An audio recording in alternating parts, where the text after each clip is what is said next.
சென்னை ஐஐடியில் அம்பேத்கர் பெரியார் வாசிப்பு வட்ட மாணவர் அமைப்புக்கு தடை விதிக்கப்பட்டதை எதிர்த்து தமிழகத்தின் பல்வேறு பகுதிகளில் போராட்டங்கள் நடைபெற்றன.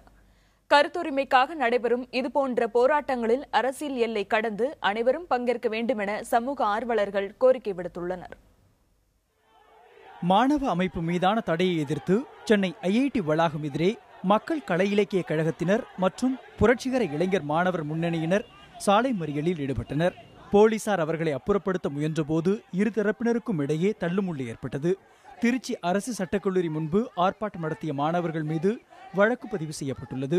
இதேபோல் மதுரை உயர்நீதிமன்ற கிளை முன்பாக வழக்கறிஞர்கள் சங்கம் சார்பில் ஆர்ப்பாட்டம் நடைபெற்றது.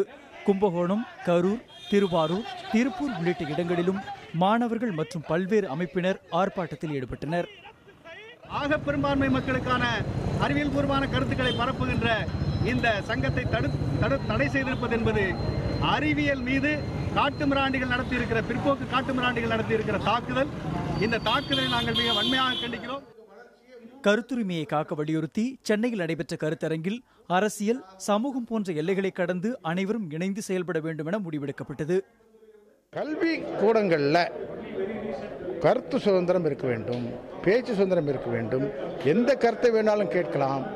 ஆனால் அது ஒரு எக்ஸ்ட்ரீமாக இருக்கக்கூடாது.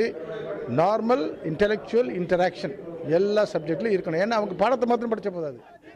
மாணவர் அமைப்பினர் மீதான தடையை நீக்க கோரி சென்னை மத்திய கைலாஷ் அருகே எஸ்டிபிஐ கட்சியினரும் உயர்நீதிமன்ற வளாகத்தில் வழக்கறிஞர்களும் போராட்டத்தில் ஈடுபட்டனர்.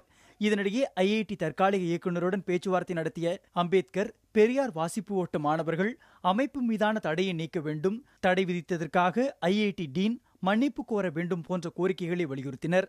இதனால் உடன்பாடு எட்டப்படாமல் பேச்சுவார்த்தை முடிந்தது. புதிய தலைமுறைக்காக செய்தியாளர் குழு.